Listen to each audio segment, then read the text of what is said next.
Ok, vamos entrando a la evaluación, ¿ya? A ver, Jocelyn, Katia, Marisol.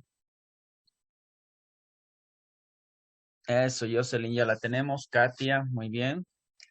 Ok, perfecto. De todas formas, la pantalla se está compartiendo si no pudieran ver las opciones. Perfecto. Bueno, vamos a comenzar, ¿ya? Eso, vamos con estas preguntitas, ¿ya? Son 20 preguntas que deberíamos saber de la Guerra de la Independencia, ¿está bien? Primera pregunta, ¿Tupac Amaru asumió el trono como Inca de? Ahí tienen las opciones, ¿no?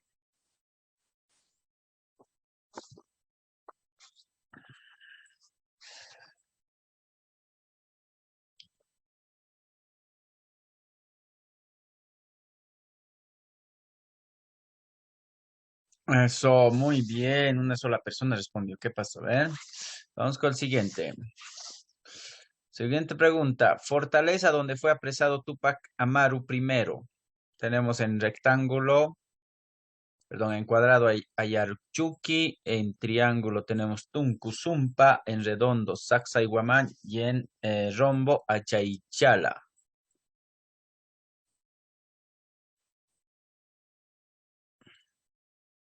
Oh, muy bien. No, la respuesta es Sacsayhuamán, ¿ya? Vamos con el siguiente. Chicos, tienen que responder, chicos, porque no estarán siendo evaluados. Vamos. Año de la muerte de Tupac Amaru primero. Estamos con el triángulo 1570, el cuadrado 1573, el redondo 1572, el rombo 1571.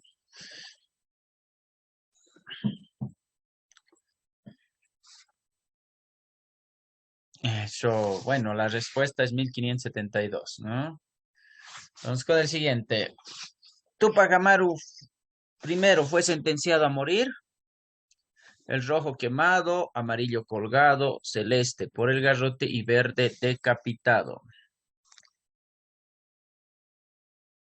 Eso, decapitado. Muy bien, ya tenemos dos personas con respuesta correcta.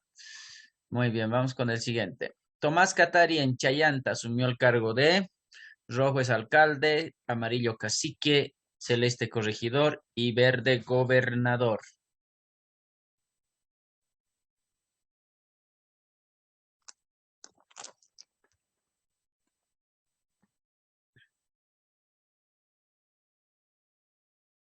Muy bien, eso. Ya, ahí estamos. Ok, cacique, ¿cierto? Una respuesta correcta. Muy bien. Vamos con el siguiente. Esposa de Tomás Catari, aquí ya no confundimos, ¿no? Rojo, Cruz Ayagui, amarillo, Micaela Bastidas, celeste, Bartolina Sisa, verde, Gregoria Apaza.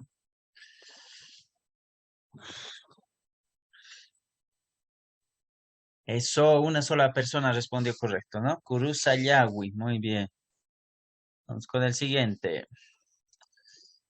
Tomás Catari murió, rojo ahorcado, amarillo baleado, celeste despeñado y verde degollado.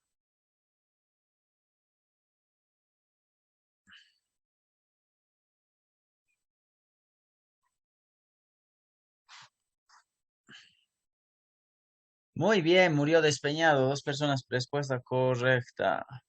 Vamos con el siguiente. Su nombre real, José Gabriel Condorcanqui Noguera. ¿Quién era? Rojo, Tomás Catari. Amarillo, Tupac Amaru II. Celeste, Tupac Amaru I. Y verde, Tupac Katari.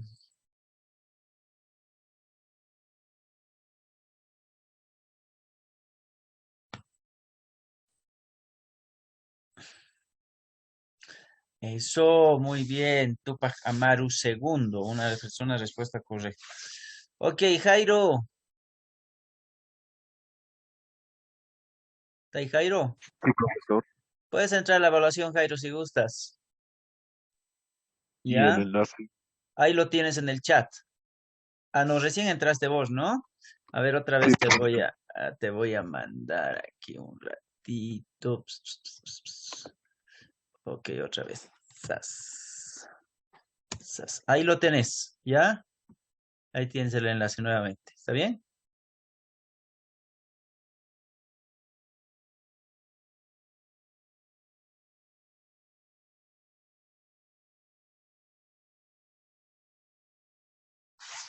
Ok, Jairo. Sí, profesor. Muy bien, ok, entonces continuemos. Muy bien. Ok, vamos con esta pregunta. Muy bien, a ver. Lugar donde se dio la rebelión de José Gabriel Condorcanqui, ¿no? ¿En dónde se dio? Con el rojo Cusco, amarillo Lima, celeste Tumbes y verde en tinta.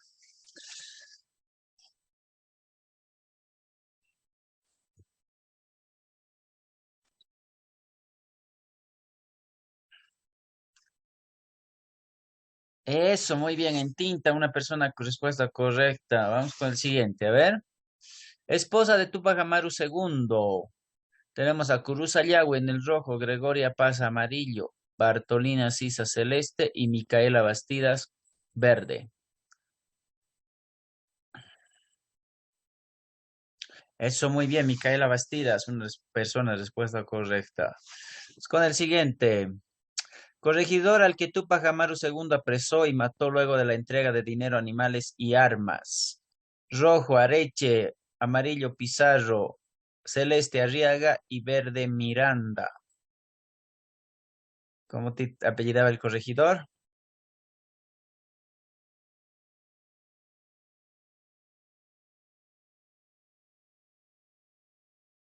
Muy bien, Arriaga, nadie acertó. ¿Qué pasó? A ver, vamos con el siguiente.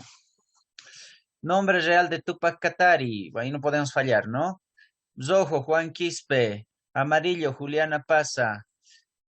Celeste, Julián Mita. Y verde, Gregorio Apaza.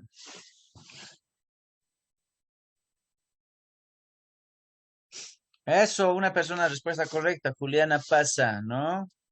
Vamos con el siguiente. Muy bien. En 1781 se hizo el cerco a La Paz por ¿cuántos días? Rojo, 90 días, celeste, 109 días, amarillo, 105 días y verde, 120 días. Ese también es fácil, ¿verdad?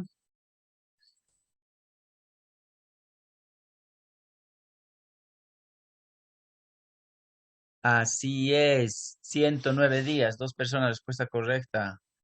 Muy bien. La revolución de Chuquisaca fue el 25 de mayo de 1809 y fue encabezada por rojo Murillo, amarillo Sudáñez, celeste Arce y verde Castelli.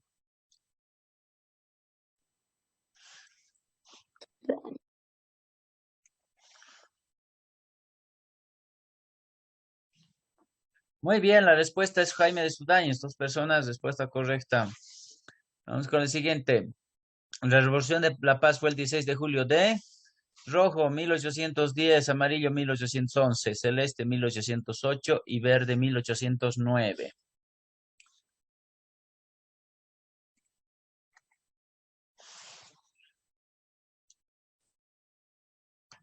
Eso, 1809, muy bien. Vamos con el siguiente. El gobernador de Cochabamba en la revolución del 14 de septiembre de 1810 fue rojo García de León, amarillo González Prada, celeste Dávila y verde Pimentel, ¿no? En Chuquisaca, a ver.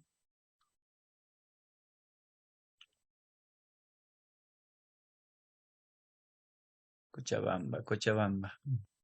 Ok, González Prada. ¿Qué pasó? No se acordar. Muy bien. Vamos con este. Republiqueta comandada por Vicente Camargo. Rojo, Escolástico de las Muñecas.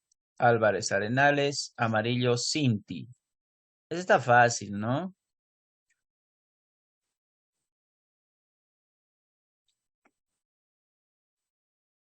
Eso, ¿quién te va a engañar? No, lugar nomás sería. ¿Ya? Muy bien, Cinti, respuesta correcta. Batalla que se libró el 6 de agosto de 1824. Ayopaya, Cinti, Ayacucho o Junín.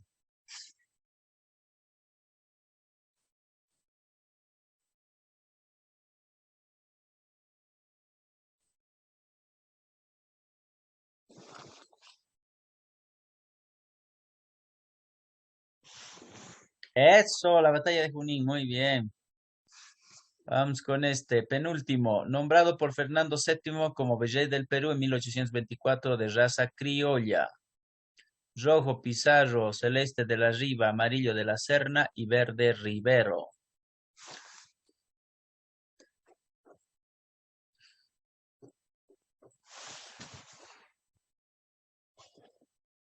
Muy bien, de la Serna, una respuesta correcta. Vamos con el último. Firmó la capitulación de Ayacucho junto con Antonio José de Sucre, José de San Martín, José de la Serna o José de Canterac.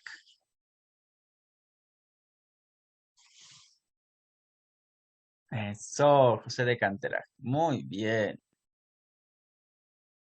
Ahí vamos con Jairo. Wow. 3 de 20. Bueno, Jairo llegó tarde, ¿no? 9 de 20, Jocelyn. Y ahí tenemos máximo 12 de 20, ¿no? Esa, Katia. Muy bien. Ok, chicos, hay que seguir repasando ya para que no tengamos esas flaquezas en las respuestas. Ese son exámenes prueba para que vayamos practicando nuestra velocidad, nuestra concentración, especialmente no nos queda mucho tiempo para responder por cada pregunta, ¿no? Y vamos siguiendo bien, vamos viendo esto, ¿sí? Vamos viendo esto de esa forma. Muy bien. Ok, ya hemos viajado nosotros antes de la época colonial, durante la época colonial y en la guerra de la independencia, ya en la época colonial también. Ahora vamos a establecer la línea de tiempo que nosotros vamos a vincularnos relacionado a la historia de Bolivia. ¿Ya? Ok. Vamos a establecer esa línea de tiempo. ¿Está bien? Para que podamos ver esto, entonces tenemos que apuntar esta partecita que es importante, pues no se encuentran las ayudas, porque esto tienes que recordarlo, pues te va a servir mucho también como conocimiento general. ¿Está bien? Ok. Muy bien, me indican si se ve, por favor, la pizarra ahí. ¿Está bien? ¿Cómo es? Sí, mi profesor. Gracias, Jairo. Muy bien. Ok, hablemos ahora de la historia de Bolivia, ¿ya? La historia de Bolivia tiene tres fases, tres periodos, tres etapas, como tú quieras llamarlo, pero se divide en tres, ¿ya? Le vamos a llamar nosotros tres periodos, ¿ya? Muy bien. El primer periodo fue desde el nacimiento de la República. ¿Qué año fue el nacimiento de la República? ¿Qué año? ¿Qué año nace Bolivia? 1824. No. A ver, recordemos. Un año después, 1825. ¿Ya? 1825 hasta la culminación de la Guerra del Chaco. A ver, ¿de qué año es la Guerra del Chaco? Si ahí recuerdan, hemos visto en colegio, a ver.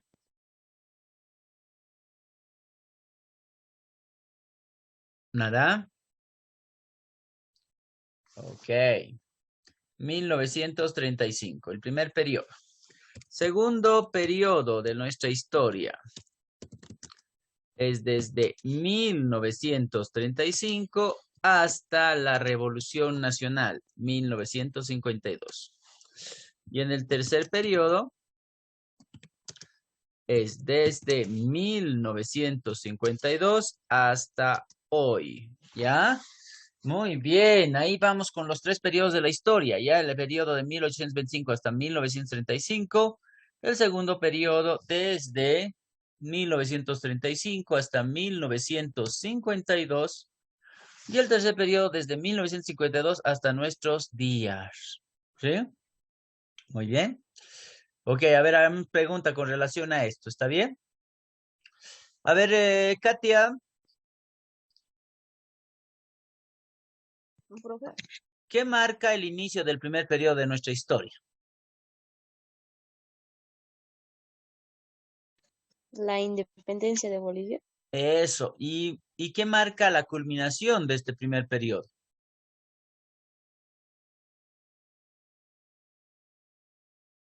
A ver. ¿Quién me dice qué marca la culminación de este primer periodo? ¿Qué se recuerda este año? La La guerra guerra del Chaco. Eso, muy bien, la guerra del Chaco, la culminación de la guerra del Chaco. Y obviamente aquí empezamos con la culminación de la guerra del Chaco y este año, ¿qué es lo que marca el año 1952? A ver. ¿Cómo es? Marisol, ¿qué marca el año 1952? Una revolución. Eso, la Revolución Nacional, muy bien. Y el tercer periodo va a ser desde el año 52 hasta hoy, hasta nuestros días. ¿Eso cabal, chicos? ¿Completo? Tenemos que saber eso para poder empezar la historia de nuestro país. Nosotros ahora vamos a ver los dos primeros periodos en esta lección que se llama desde el año 1825 hasta el año 1952. Así es como se titula este tema. Muy bien. ¿Alguna pregunta? ¿Duda? ¿Todo bien? Ok, yo creo que sí, ¿verdad? Entonces empecemos con esta partecita, ¿ya? Que viene a ser la lección de el módulo que titula de 1825 a 1952. Muy bien. Entonces ahí nosotros vamos a enfocarnos en esos años. Este es el primer y el segundo periodo de nuestra historia, ¿ya? Ahí vamos a nosotros identificar qué cambios hubieron. Muy bien. Entonces empecemos. Vámonos al nacimiento de nuestro país, nacimiento de Bolivia, ¿ya? La última batalla por la independencia, que fue la batalla de Ayacucho, se desarrolló en la ciudad de Ayacucho en diciembre de 1824. ¿Qué fecha? ¿Qué fecha? Recordemos. ¿Qué fecha es, muchachos? La batalla de Ayacucho.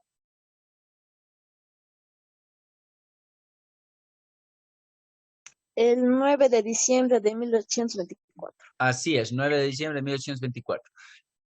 Donde se enfrentaron 9.000 realistas, vale decir 9.000 españoles contra 5.000 patriotas. Sucre atacó con la caballería, luego acudió todas sus fuerzas, los realistas tuvieron que replegarse. Y en esa noche el virrey de la Serna firmó la capitulación de Ayacucho, ¿ya?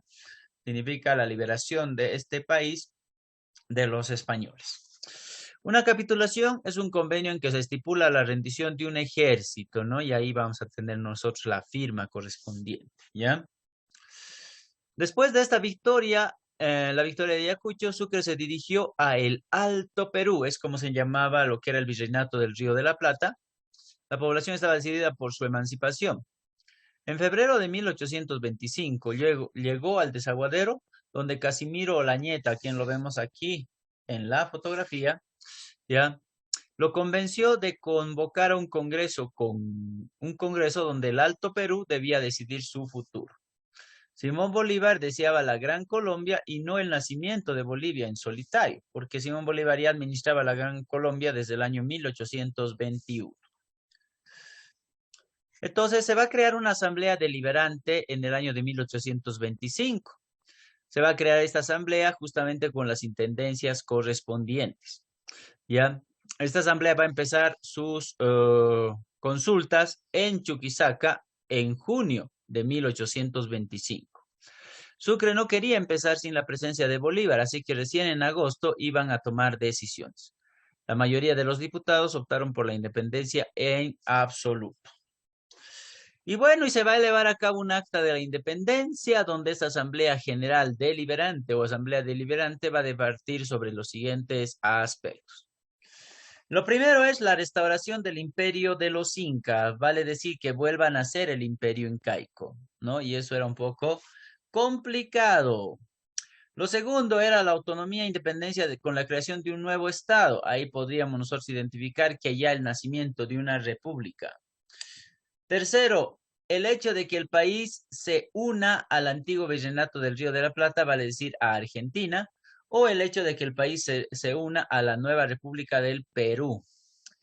Bueno, van a ser varias sesiones, varias discusiones, y el 6 de agosto de 1825, Casimiro Olañeta, quien había convencido a Antonio José de Sucre de formar un estado independiente, va a establecer con José Mariano Serrano el triunfo de la autonomía por una mayoría en la que quedaron exceptuados, en la que no votaron 2 diputados de La Paz. Inmediatamente se va a leer el acta de la independencia, redactada por José María Serrano, que establecía el nacimiento de esta república. Después de la guerra de la independencia, vamos a ver que hay algunas consecuencias, ¿no? Por ejemplo, la presencia constante de tropas paraliza la producción que había en ese momento. La población empieza a disminuir porque hubo muchos muertos. La mita fue suspendida en 1812 y no fue repuesta, lo cual detuvo la producción minera. Y las contribuciones voluntarias, va a decir, aquellas las cuales se llamaban diezmos, dañaron a la población urbana y rural en algún momento, ¿ya? Entonces se va a armar los nuevos estados, como podemos ver nosotros en el mapa. Tenemos acá lo que es, bueno, Estados Unidos, esto es de los británicos, pero acá ya tenemos México, ¿sí? Las Provincias Unidas de América Central, que es esta, es la Gran Colombia, Perú, Bolivia, Paraguay, acá tenemos lo que es Argentina, ¿ya? Y lo que es Chile, ¿ya? Y lo que es Uruguay, ¿no? Y entonces ahí vamos a ver nosotros que va estableciendo directamente este proceso, ¿ya? Estos nuevos estados se van a enmarcar en los antiguos virreinatos y capitanías generales y audiencias, ahí donde se va a establecer, ¿sí? La nuestra, este azul que vemos, correspondía a la audiencia de Charcas, la Real Audiencia de Charcas, donde la capital era La Plata. Van a organizar frontera bajo 3 principios: el uti possidetis, la libre determinación y la colonización. Va a establecerse principalmente que esto va a afectar alguna economía porque va a mantener un sistema colonial a través del tributo indígena y el impuesto a las importaciones. La revolución industrial va a afectar la economía de los nuevos países, pues se va a incrementar la importación de productos de otros países, va a llegar productos a Bolivia, y estos países debían recuperar su economía principalmente de la plata, ¿no? Esa economía que se establecía con el mineral de la plata. Aquí hay una explicación del uti possidetis y en latín significa como poseéis. Se dice del principio jurídico según el cual frente a una situación jurídica dada se mantiene la situación de posesión actual de los bienes hasta que recaiga resolución definitiva en el conflicto. Vale decir, cuando hablamos del uti possidetis, cada territorio establecido en la época de la colonia se tenía que enmarcar bajo una determinada posesión de kilómetros cuadrados. Y el nuestro era más de 2 millones de kilómetros cuadrados. Bueno, así como se va a crear la nueva república, se va a implementar la primera constitución política del Estado en Bolivia. Y aquí vamos a identificar nosotros primordialmente las primeras resoluciones de la Asamblea Deliberante. Primero se estableció un sistema republicano, vale decir, no íbamos a hacer una intendencia, no íbamos a hacer una gobernación, un virreinato, nada, íbamos a hacer una república. Este país, así como república, se llamaría República de Bolívar, donde Simón Bolívar sería nombrado presidente vitalicio y pues se crearían los símbolos patrios que van a ser el 17 de agosto de 1825. Una vez que Simón Bolívar asume la presidencia vitalicia de este país, va a establecer lo siguiente: van a ratificarse algunos títulos coloniales como el ser gobernador, corregidor, se va a establecer. Se va a abolir la esclavitud indígena, vale decir el cacicazgo, ¿ya? Se va a prohibir el trabajo gratuito y obligatorio que tenían los indígenas en la mita y en los obrajes, y se va a abolir el tributo indígena netamente, se va a eliminar el tributo indígena. Esto establece principalmente la diferencia entre boliviano y ciudadano, ¿ya? Vamos a conceptualizar el hecho de que cuando uno se considera boliviano, va a mencionarse de aquel haber nacido en este país, en Bolivia. Y ciudadano es aquel que sabe leer, escribir, es hombre mayor de 21 años y que tiene posesiones económicas. Ese es un ciudadano. Y más que todo referido netamente a los que viven en las ciudades principales. Vamos a tener 4 poderes del Estado en esa época: el legislativo, ejecutivo, judicial y electoral, como lo tenemos hasta nuestros días, pero hoy se llaman órganos. El poder legislativo va a tener 3 cámaras: senadores, tribunos y censores. Aquí no hay diputados todavía. En el Poder Ejecutivo va a estar el presidente y 4 ministros, ¿no? Acá no se toma en cuenta tampoco al vicepresidente. Y en el Poder Judicial establecemos la Corte Suprema de Justicia, esa que se va a vincular incluso hasta nuestros días. Entonces, la organización del Estado va a ser dirigida por Antonio José de Sucre 1826 a 1828 como presidente de nuestro país. Antonio José de Sucre durante esos 3 años establece una administración primordial. Primero, va a organizar el país en departamentos, provincias y cantones. Segundo, la reforma eclesiástica va a confiscar los bienes de la iglesia y va a reducir los monasterios y conventos que se habían fundado en la época de la colonia. Va a establecer una reforma educativa que hizo que la educación dependiera del Estado. Además, se vuelva de libre elección religiosa y sea netamente fiscal, adoptando un método que es el lancasteriano, que viene a ser por etapas, por edades, educación por edades. Y va a abolir el tributo indígena, lo cual obviamente llega a fracasar porque el Estado no tenía de dónde sacar los recursos y va fracasando el hecho de abolir el tributo indígena. Más al contrario, lo que pasa es que después van a retomarlo ya como impuesto, con el nombre de impuesto, y en algún momento todos van a tener que pagar este impuesto, no solamente los indígenas, como en la época de la colonia. En el caso de Andrés Santa Cruz fue presidente desde 1828 hasta 1838.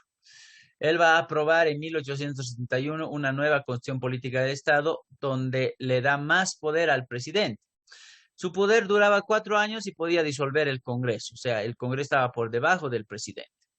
Él aprobó los siguientes códigos: el Código Civil, Penal, Mercantil, de Minería y el Código Procedimental, que viene a ser la sanción o el castigo para aquellos que cometan algún delito que no cumplan ciertas reglas de los códigos correspondientes. Ok, su economía fue de carácter netamente proteccionista porque le daba más valor a lo nacional, evitaba la importación y exportación de productos y establecía los productos nacionales con un nivel un poco más de calidad. Él va a aprobar la acuñación de la moneda feble, que va a ser una moneda para pagar las mercancías. Bueno, Andrés de Santa Cruz estableció lo que es la Confederación Perú-Boliviana en el año de 1835, ¿sí? ¿Ok?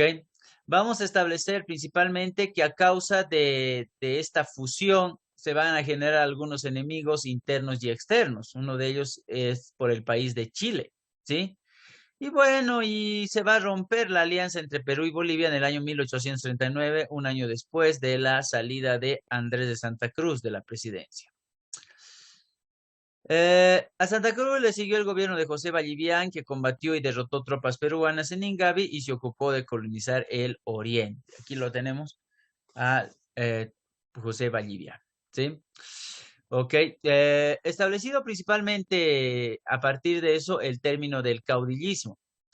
Los caudillistas son aquellas personas, ¿ya?, que establecen principalmente el hecho de haber luchado por la independencia y eran sujetos militares que habían tenido una posición de fuerza, especialmente en el manejo de armas en los distintos entornos de la liberación de la República. Y bueno, a pesar que la Constitución decía que se debería dar la democracia, que el presidente debía ser elegido, aún así los caudillos no hicieron caso e hicieron golpe de Estado. ¿Ya? Después de José Vallivian vamos a tener a Manuel Isidoro Belzo en la presidencia entre el año 1848 a 1855. Este va a desafiar las élites, va a obtener el apoyo de la clase popular hasta ser llamado el Tata Belzo y su economía tuvo carácter proteccionista, al igual que Andrés de Santa Cruz. Luego le va a seguir José María Linares entre 1857 a 1864 y va a ser el único caudillo que no había sido con entrenamiento militar, sino era un caudillo civil que se había enrolado para las peleas en los ejércitos correspondientes. Este se va a declarar dictador porque le va a hacer el golpe de Estado al Tata Belzu. Y bueno, y su economía apoyaba el libre cambio, ¿ya? Y vamos a tener a Mariano Melgarejo entre 1864 a 1870. Este estaba a favor del intercambio y los intereses mineros. Va a atacar las tierras de comunidad, donde va a dar a los campesinos 60 días para pagar su tierra, si no estas se van a rematar, ¿ya? Eh, por tratados va a ceder parte de nuestros territorios, como el caso del Mato Grosso a Brasil y parte de Atacama a Chile, ¿ya? Donde se le va a permitir también la explotación de capital extranjeros para lo que es la plata, el guano y el salitre de manera gratuita a los chilenos, donde tenían un contrato con Melgarejo por 25 años, ¿ya? Ahí vamos a establecer nosotros, ¿ok? Entonces, dentro de ese enfoque, vamos a identificar que se está dando, digamos, un cambio desde lo que es la época de Antonio José de Sucre y luego vienen los caudillistas, ¿ya? Para poder establecer estos gobiernos. Ahí les voy haciendo una pregunta a ustedes, ¿ya? ¿Cuál era el factor primordial de la economía de nuestro país en la época de la colonia? A ver. ¿Cuál era ese factor económico primordial para los españoles? A ver, quiero saber si recordamos. El mineral. Eso, muy bien. Especialmente uno de los minerales, especialmente.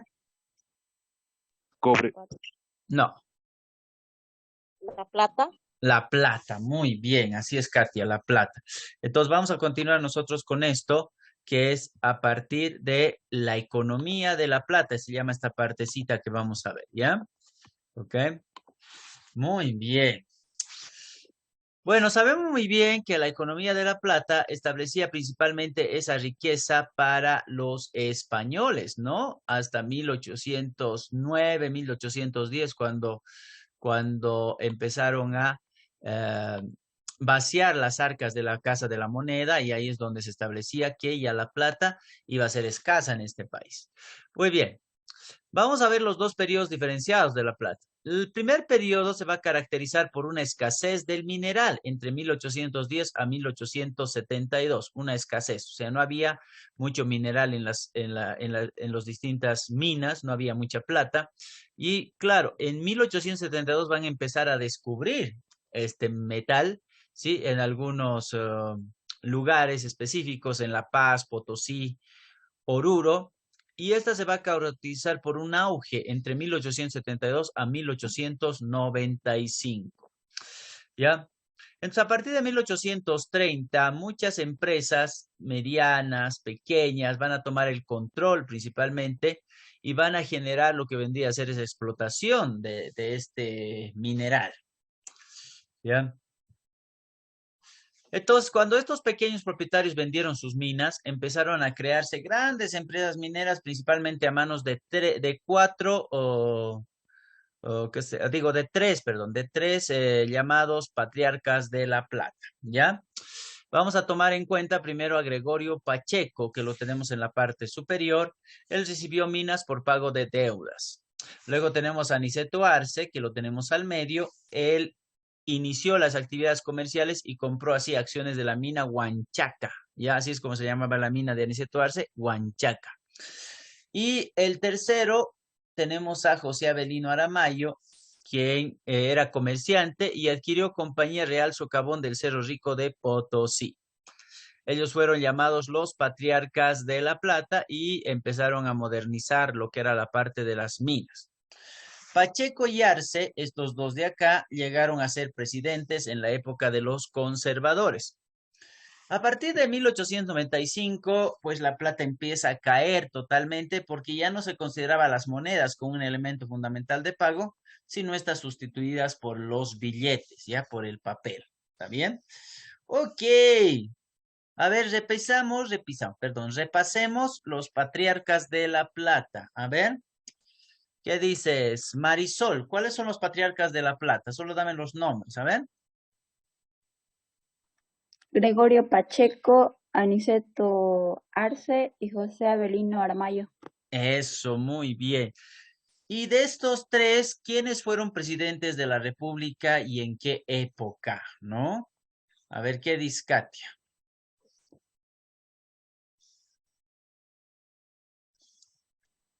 Fue Pacheco y Arce a partir de 1895. No, 1895 ya no existían ellos, ¿sí? Si no, lo vamos a tomar en cuenta que en el periodo de los conservadores, ¿ok? Miriam, periodo de conservadores. ¿Por qué ponemos 1895? Porque a partir de ahí la plata empieza a decaer, ya que no se utilizaban las monedas, sino se cambió por los billetes, ¿muy bien? Bueno. Nosotros vamos a ir recordando una de las primeras guerras dadas en este país, que fue la Guerra del Pacífico, ¿ya? Y eso yo creo que hasta ahí vamos a ver esta clase, pero tratemos de abarcar lo más posible. Muy bien. En el año de 1829, ¿ya? El mariscal Santa Cruz, mediante decreto, transformó a Atacama en una provincia independiente con el gobernador que respondía directamente a nombre al presidente. En 1839, Velasco elevó el rango del litoral a distrito con un prefecto.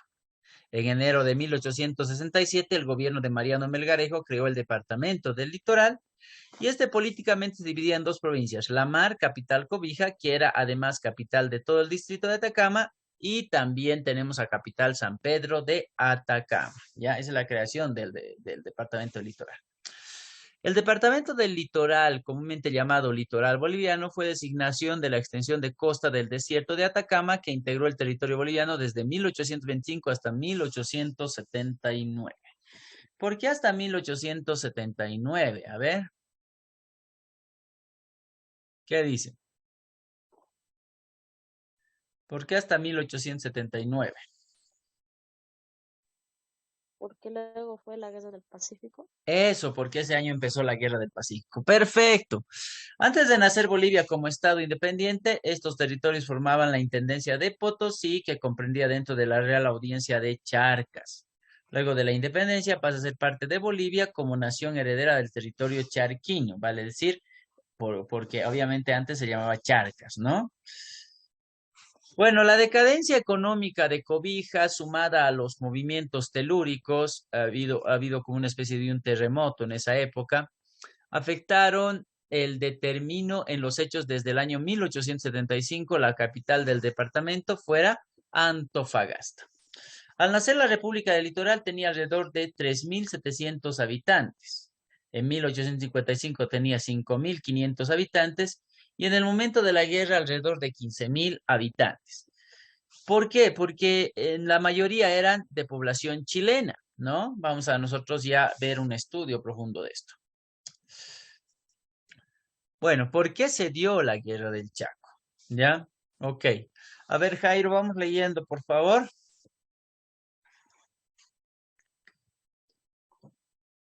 La razón por qué una región tan inhóspita como Atacama se convirtió en motivo de conflicto fue la evidencia de su riqueza que se reflejaba sobre todo en dos productos, el guano y el salitre.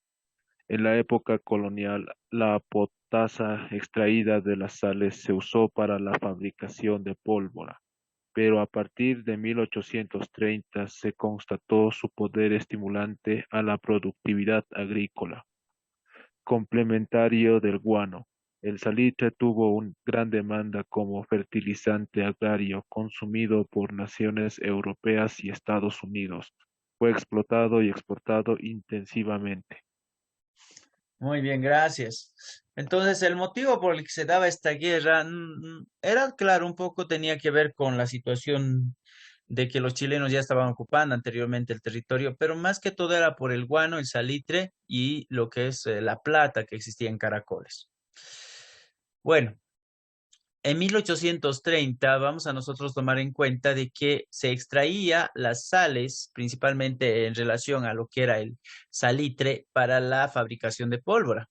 Pero los ingleses utilizaron el salitre para mejorar sus terrenos, para fertilizar sus terrenos, pues estos eran infértiles y claro, la potasa del mar que salía, eso generaba necesariamente que estos suelos fueran mucho más fértiles que con el mismo guano. El salitre era mucho más factible.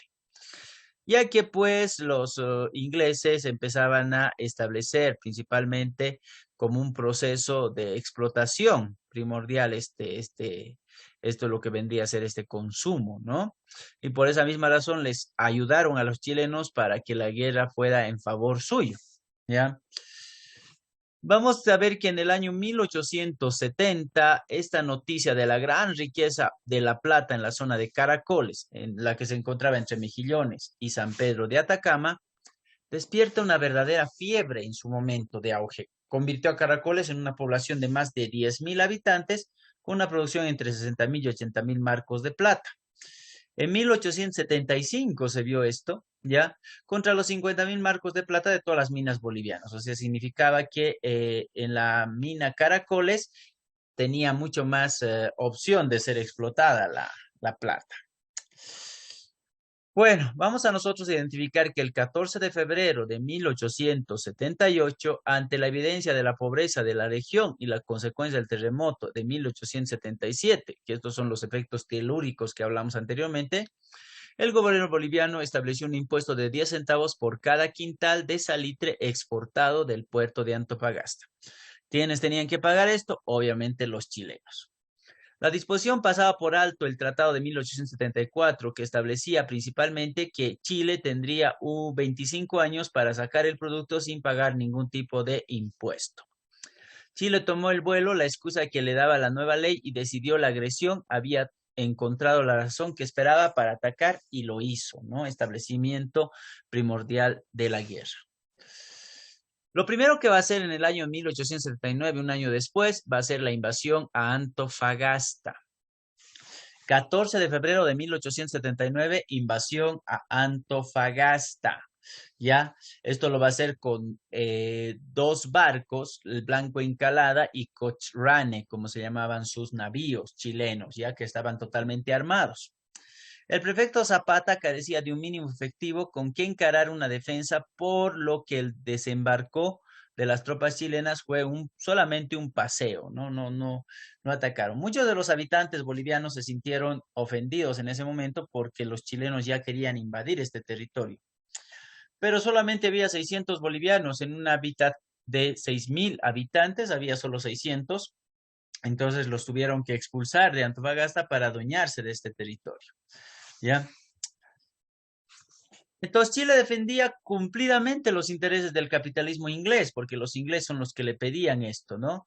2 días después, el 16 de febrero, los chilenos tomaron el centro minero de Caracoles, ¿ya? La noticia de esta invasión llegó a Bolivia por vía de Tacna. El cónsul boliviano Manuel Granier escribió una carta al presidente y la envió con el chasqui Gregorio Colque, alias El Goyo, que hizo el máximo esfuerzo por cubrir la distancia a La Paz en 5 días. El 25 se entregó la carta a Daza. Hilarión Daza se encontraba como presidente en ese tiempo. Y el 26 el gobierno hizo una proclama a la nación comunicando la agresión y estableciendo los aspectos para la defensa. Vemos ahí cuánta diferencia hay de un tiempo al otro, ¿verdad? Sí. Luego tenemos también la invasión a Calama, ¿sí?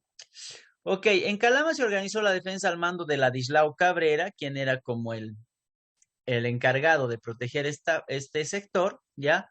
Apoyado por el prefecto de Antofagasta, Severino Zapata, y un contingente de 135 hombres. Los atacantes chilenos que venían a Tocopilla eran 544, los defensores se parapetaron en varios puntos, resistieron valientemente los ataques de la caballería chilena. La agresión se concentró en el puente Topáter sobre el río Loa. Después de repeler un par de andanadas, la superioridad numérica chilena arrasó a los defensores bolivianos. Bueno, acá tenemos a Eduardo Avaroa, ¿ya?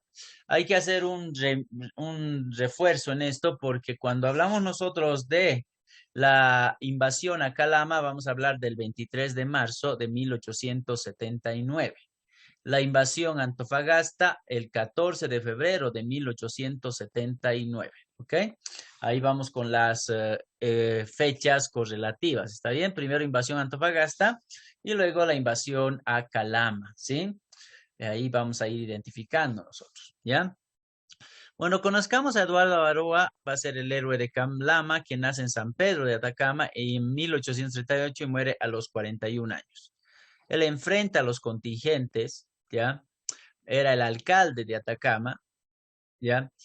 Y, el alcalde de Calama enfrenta a los contingentes con más de 100 soldados chilenos, quienes lo intimaron rendición, respondiendo la frase, ¿no? Que se rinda su abuela, carajo. Eso es lo que responde él. donde 2 disparos le van a cegar la vida, ¿ya? Las tropas invasoras van a tomar el lugar, pero admirados por el valor de este hombre que les había enfrentado aguerrido contra los chilenos, lo van a enterrar en el cementerio de Calama, ¿ya?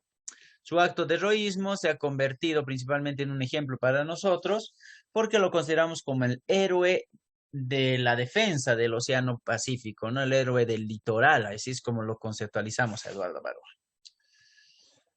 Bueno, Perú también participó en la guerra, ¿no? No solamente Bolivia. Entre 1878 se hizo un convenio correspondiente, 1879 empieza la guerra, hasta 1883 es donde Perú pelea. Claro, apoya un poco a Bolivia, pero no necesariamente porque se había aliado en ese momento, sino había un tratado anterior que se había visto con el Tratado de la Confederación Perú-Boliviana.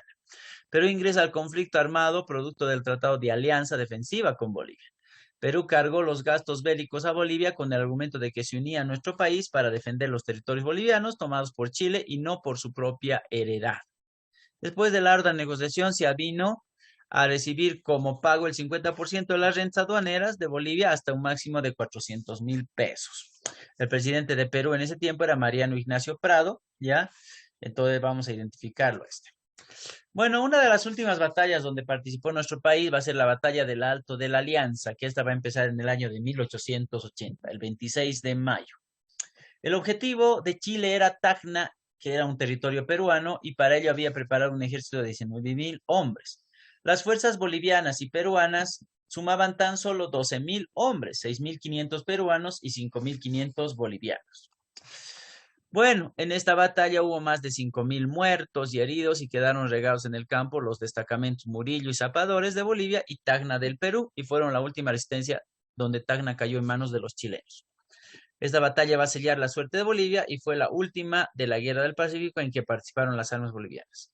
Bolivia se retira el año 1882 y Perú va a seguir luchando hasta 1883. ¿Ya? Bueno, vamos a quedar pendientes con esto, con las negociaciones de la posguerra, que lo vamos a ver el día de mañana, ¿ya?